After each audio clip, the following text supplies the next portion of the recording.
Good morning. Vahe Gregorian here with Sam Mellinger. Talk a little bit about some goings-on in Kansas City sports, and the most pertinent of which, Sam, I guess, is what you just saw out in Surprise, Arizona. You just came back from a few days there. What's your litmus test or temperature you're taking out there? Yeah, I mean, the umbrella overall of this, right, is that it is so early, right?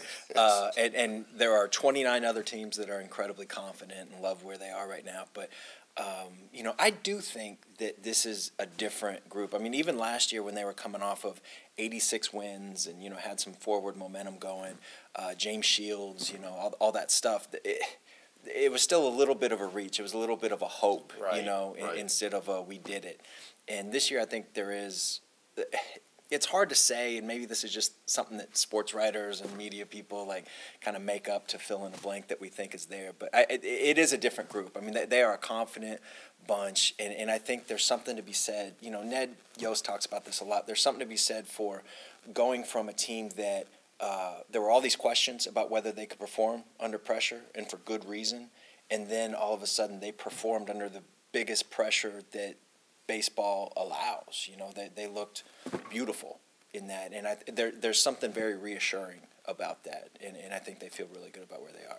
You're making me think of this, and it's a topic we've talked about a lot in press boxes and just sort of when we goof around, but is there some sort of transformation with Ned Yost? You wrote a pretty substantial and interesting article for Sunday about him, and I don't get the feeling he's quite telling people to eat crow. But we were joking a couple times before about how if something came into question, perhaps you'd hear the sound of his ring tapping on the desk. Is it anything like that, or I wish. How is he? How is Ned? I would. It was the best interview that I've ever had with him, and I still don't think he likes me all that much. But it was so he was just open and sort of defiant, funny. I actually told him that. I told him the story about how I'm just dying for, you or me or Andy or somebody to ask him some question he doesn't like, and, just American League champs, that's why.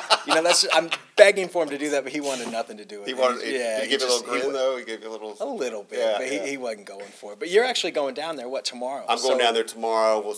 I'll get, I guess, my own fresh eyes on him, and actually, he's an interesting guy to talk about a little bit anyway, because he's such a polarizing figure here. And part of what, I've only been here a little less than 2 years, part of what ran up to that aura of his was before I came. I mean, I think he was a lot crustier, probably really ridiculous with some things, some decisions that were questionable.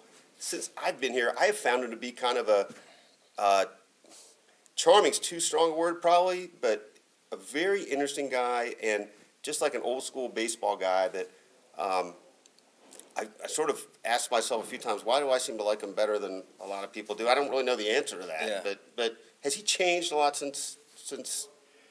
I think he has a little bit, only in he's so much more comfortable and confident. Like now when he says something, there's a difference between being a used car salesman that, may or may not be selling you a lemon, and a guy at Aristocrat Motors or whatever, that knows he's selling you a really good car. And I think that's the biggest difference with Ned right now. Because before, and managers are always a piñata in every city. A baseball manager, with very few exceptions, is pretty much criticized. That's part of the job description. And Ned became the face, the daily face, meeting with reporters, at least twice a day, before and after games, of trying to sell a youth movement that hadn't taken yet. Right. And was taking longer than even people who were really optimistic thought that it should. And not just the years that Ned had been here. And this is something I don't feel like Ned still quite appreciates, is that the frustration for Royals fans didn't start when he took over for Trey Hillman in May of, 2011 or 2010. So, there had been 25 or whatever years before that. And so part of the job description of a manager is trying to sell that youth movement to people that are, have some well-earned skepticism. So the biggest difference now is that Ned, in his words, well, I can't use his words, but, no longer has to deal with that skepticism. That, it played out in truth. And he's, and there's a certain comfort is the word that keeps coming to mind. He cares about the criticism a lot more than he lets on. Right. But he doesn't change because Right. he's never changed even one bit, which I think is the ultimate, test of how much of a damn you really do give about that criticism. Yeah. To his credit, he's never changed, and now he has, he has the ring on his finger. He has the, the flag in left field that kind of shows that he was right. He's got scoreboard. He's got scoreboard. Yeah.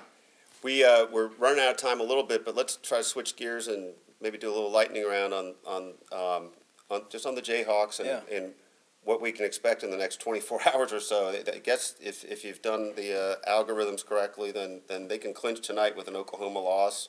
Yeah, they would clinch a share with an Oklahoma loss in Ames, and obviously that's a tough place to play, and Iowa State's probably going to be, especially focused after losing the other day. So, it's one more year, right, where KU goes into the season is like people are thinking this might be the year where they don't win, and there's a, kind of a dip in the middle of the season at the beginning of February. People are like, oh, this is the year, and then nope. Yeah, I know. And you'll have the duty to write this probably tomorrow. How many things are difficult to do 11 straight times? It's unbelievable. That well. Sam and I have a little thing about Bill Self that we think about all the time. Bill has this habit of saying he doesn't really quite know something, but you might want to check this. And every time it's like within a decimal point exactly right. Yeah. I think he used that to express something about doubt about winning in the next 2 days. So that makes me think he pretty much knows they're going to wrap this thing up. I would be, Oklahoma's a really good team, so they could win in Ames. I don't know how you feel about that, but they could. Yeah. I would pick Iowa State, but but I would be very, very surprised if West Virginia won in Lawrence. After beating them the way that they did, in Morgantown. I mean, that would be a shocking result to beat them in Allen Fieldhouse. It would. Well, lot to look forward to in the next week or two. Thanks for bearing with us if you've made it this far, and we'll look forward to talking to you again soon.